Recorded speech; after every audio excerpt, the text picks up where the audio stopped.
সুপ্রভাত বন্ধুরা, রত্নাতি জীবনে সবাইকে স্বাগত। নতুন সকালে নতুন একটা ব্লগ নিয়ে চলে আসলাম। আজকে শুক্রবার, যথারীতি ঠাকুরঘর থেকে আমি আমার ব্লগ শুরু করলাম।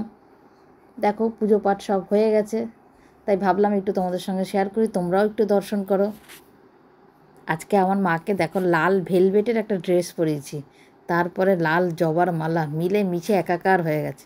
কী সুন্দর লাগছে। আজকে জবার মালাটা খুব সুন্দর ছিল, খুব ভালো লাগছে। আমি নিজে সাজিয়ে নিজে তাকিয়েই দেখছি। এবার চলে আসলাম এখানে মটর ডাল বসাবো, জানো তো। মেয়ে বলেছে তিতের ডাল খাবে, তারপর কী দিয়ে করো ভাবলাম মটর ডাল দিয়েই করি। তা মটর ডালটা আগে ভিজিয়ে নিই মানে প্রেশারে দিয়ে বসিয়ে দিই। আমাদের এখানে জলটা না খুব একটা ভালো না, জানো তো, টাইম লাগে এই মটর ডালটা সেদ্ধ হতে টাইম লাগে। তা প্রেশারটা হয়ে গেছে ছোট, এর মধ্যে উচ্ছে এখানে দেবো না, সেদ্ধটা হয়ে যাক, তারপরে আমি বাটিতে ঢেলে তারপর উচ্ছে দেবো। চাল কুমড়োটা দেখি এখানে দেওয়ার ইচ্ছা আছে, দেখি কন্ডিশনটা কী হয়। ডালটা সেদ্ধ হওয়ার পর ডালটা বসাই আর চাটা বসাই। কর্তামশাই এদিকে গুড় করছে, অনেকবার এসে ঘুরে গেছে চায়ের জন্য, বুঝতে পারছি যে চায়ের জন্য ঘুরে গেছে, সেই কারণে আগে এটা করে নিই, ডালটা ধুয়ে বসাই, তারপরে আরেক পাশে চা বসাবো। সারাদিন সঙ্গে থাকো, দেখতে থাকো কেমন। এবার ধরিয়ে দিই গ্যাসটা। আজকে নিরামিষ রান্না হবে। আজকে রান্না করব কি বলো তো, উচ্ছে আর চাল কুমড়ো দিয়ে তিতের ডাল মানে মটর ডাল, আর করব চাল কুমড়ো ঘন্ট, আলু ভাজা।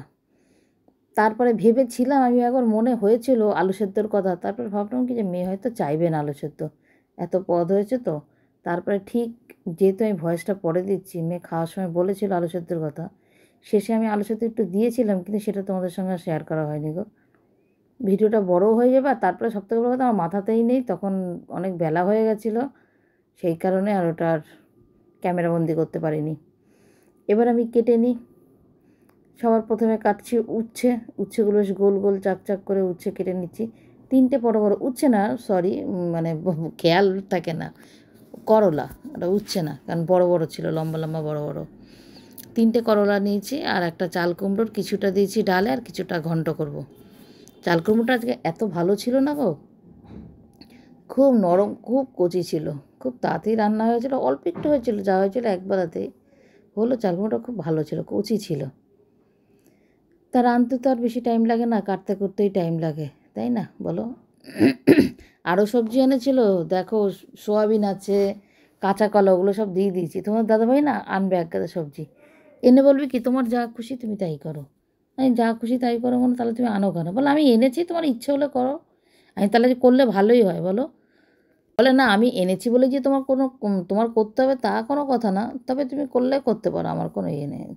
তা আমি বুঝেই করি। তারপরে এক গাদা করলেই তো হবে না, তারপরে দেখো বাসি থাকে, অত বাসি খাওয়া যায় না গো, ভালোও লাগে না, বাসিতে স্বাদটাও নষ্ট হয়ে যায়। ফ্রিজ মানেই তো সারা জীবন রেখে খাওয়া যায় না, তাই না। তাও চেষ্টা করি, তার মধ্যেও থাকে বাসি, খেতে হয়, কী করব। আমিও কাটতে বসলে কাটতেই থাকি, তোমাদের দাদাভাইও আনে গাদা, এখনও পর্যন্ত সে আন্দাজটা আর ইয়ে হচ্ছে না, আমি অল্প পারিই না করতে। সে যাই হোক, কেটে নিয়ে তারপরে প্রথমে ভাবলাম কি কটা চাল কুমড়ো ভাজা করব। তাহলে না, চাল কুমড়োটা ছোটো আছে, ভাজা করলে আরও ছোটো হয়ে যাবে। এই চাল কুমড়োটা কাটছি ওই ডালে দেওয়ার জন্য, চাক করে কাটছি, ডুমো করে। তারপরে তো চাল কুমড়ো ঘন্টটা তো ওরমভাবে কাটবো, কুচি করে। তারপরে আলু ভাজা কাটবো, আলু ভাজার আলু। এই আজকের মেনু। তার সঙ্গে থেকো, দেখতে থাকো।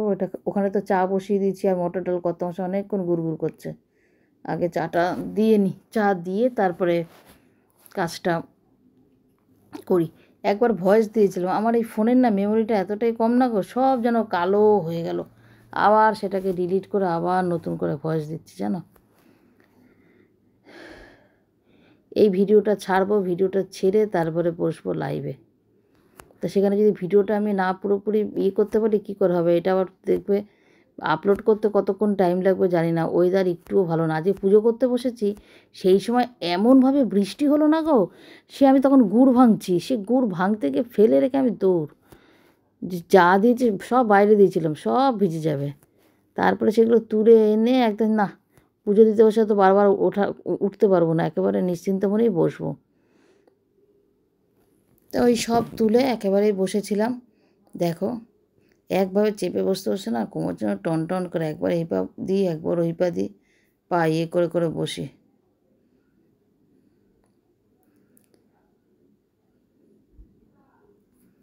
চাল কুমড়োটা হয়েছিল একটুখানি, কিন্তু এত অমৃত হয়েছিল না। মেয়েও বিকেলবেলা যখন খাচ্ছিল মেয়েও বলছিল, মা চাল কুমড়োটা তো খুব ভালো। আনছি, হ্যাঁ খুব ভালো। আমি তোমাদের দাদাভাইকে বলেছি যা আনবে সব ছোট আনবে, আমার বড় কোনো জিনিস ভালো লাগে না। এই এই কয়জন মানুষ আর আমরা খাই, মানে বলতেও খারাপ লাগে, আমরা পরিমাণটা আমাদের কম, যার জন্য না আমাদের নষ্ট হয় খুব জিনিস। তরমুজ কিনতে গেলে ওই একটা বড় তরমুজ, অত তরমুজ খাওয়া যায় বলো? যতই চকলেট টকলেট বাদ দিই তাহলেও তো একটা পরিমাণটা, সেই পরিমাণটা তো একটা ইয়ে না। ওই কারণেই আমি যা আনতে বলি ছোটো আনতে বলি। আমি এমনি ছোটো জিনিস আমি না পছন্দ করি। ছোটো জিনিস বলতে দেখো, যেমন আজকের দিনে বলা উচিত না, যে কোনো মাছ আমি বড় মাছ পছন্দ করি না। ওই কই মাছ, অত বড় বড় কই মাছ আমি পছন্দ করি না। তার থেকে দেশি কইগুলো, ছোটো ছোটো কই, ওই কইয়ের স্বাদ বেশি। বড় বড় চিংড়ি মাছগুলো দেখতে ভালো লাগে কিন্তু খেতে কিন্তু স্বাদ থাকে না। স্বাদ কিন্তু থাকে সেই চাবড়া চিংড়ির স্বাদ থাকে। ঠিক আছে, এই জন্য বাধা। আমি ভয়েস দিতে বসবো আর এই প্লেন যাবেই ওপর থেকে। সে যাই হোক, আমি তাতে বন্ধ করব না, আমি আমার ভয়েস দিয়ে যাই। তারপরে ওর বাবাকে বলেছি, একবার তোমার দাদাভাই এরকম বড় বড় মাগুর মাছ এনেছিল, আমার সে ঘেন্না ধরে গেছিলো। আমি বলেছিলাম আর আনবেই না মাগুর মাছ। আমি ছোট ছোট ছোট মাছ ভালোবাসি, কই মাছও ছোট। আর সেদিনকে এনেছিল পমফ্রেট মাছ, কত বড় বড়। এই চ্যানেলে দিয়েছিল, ওই চ্যানেলে দিয়েছি যাই না। আমি পমফ্রেট মাছও ছোটো পছন্দ করি, পাবদা মাছও ছোটো পছন্দ করি। ওই বড় বড় পাবদা আমি ভালোবাসি না। ছোটো পাবদায় স্বাদ থাকে, ওগুলো দেশি হয় ছোটো পাবদাগুলো। তো এইবারে এনেছে পাবদা মাছ, সেগুলো তো তোমাদের সঙ্গে শেয়ার করা হয়নি। আজকে তো যেহেতু শুক্রবার নিরামিষ দিনে এগুলো বলছি না, ফ্রিজে আছে, রান্না করলে তোমাদের সঙ্গে শেয়ার করব। দেখো কাটা হয়ে গেছে এই চাল কুমড়ো, আর এখানে চাল কুমড়ো, উচ্ছে, একটুখানি আদা আছে, এখানে আলু ভাজার আলু, আর এখানে চালটা ধোবো, ধুয়ে ভাত বসাবো পরে, সবার শেষে বসাবো। একটা চা আর একটা ডাল বসিয়ে দিয়েছি, সব রান্নাগুলো সব সেরে নিই, তারপরে সবার শেষে ভাত বসাবো, তাহলে রান্নাগুলো রেটও হবে না। বসিয়ে দিই, হ্যাঁ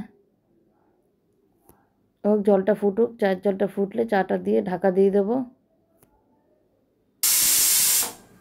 আমি এখানে একটু চা নিয়ে নিয়েছি।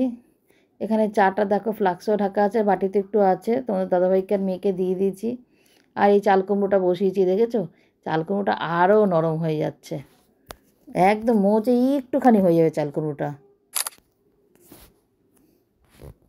খেতেও খুব ভালো হয়েছিল। সারা দিনের মানে সারা সপ্তাহের পর এই শুক্রবারটা না খুব ভালো লাগে, নিরামিষগুলো অমৃত লাগে। এই দেখো ফাইনালি রান্নাটা হয়ে গেছে চাল কুমড়োটা। এবার আলু ভাজবো, আলুটা ধুয়ে জল ঝরাতে দিয়েছি, আলুটা আবার ভাজবো। ডালটা সোমবার দেবো, উচ্ছেটা ভেজে নিই, একটু আদাও দিয়েছি গ্রেট করে। এই যে এখানে চাল কুমড়োটা দিয়ে দিচ্ছি, দেখো কতটা পরিমাণে ডাল হয়েছে, দেখো আর কি ঘন হয়েছে গো ডাল, ভীষণ ঘন হয়েছে।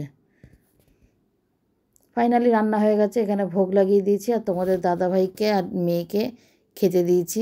দেখো ভিডিওটা আজকের মতন এখানেই শেষ করলাম, আবার নতুন ভিডিওর সাথে টাটা, ভালো থেকো। তুই সবসময় কি বেশিই দেখিস নাকি?